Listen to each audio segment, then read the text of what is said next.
tanker trucks to fight a fire after the hydrants froze up. But there are hydrants made specifically not to freeze. So why is this happening, and are we in danger? News Channel 5's Michael Baldwin asks those questions. He continues our Arctic blast coverage tonight.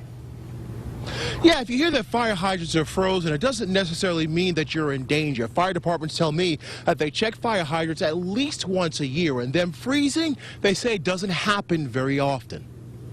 Fighting this fire in Elyria got a little icy the other day. Firefighters put out the blaze without the use of 3 fire hydrants. Why?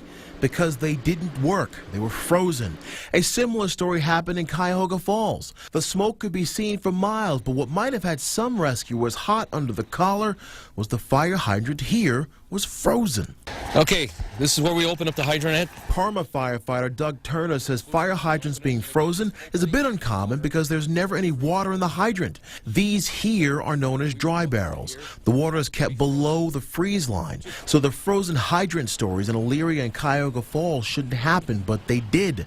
So what gives? Just like if you're shutting off your faucet at home and it's leaking and it's dripping, this is the same thing, only it's below the ground where it's dripping or leaking, and you wouldn't see it. Where in your house you can see it dripping constantly.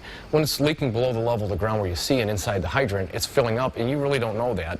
You wouldn't know it until you go to open it up on a cold night and you get no water because it's frozen. Now, in both Cuyahoga Falls and Elyria, water was brought in by a tanker truck. Now, I checked in with the Elyria Fire Department. You know, they had those 3 frozen fire hydrants. They told me all their fire hydrants were checked last spring.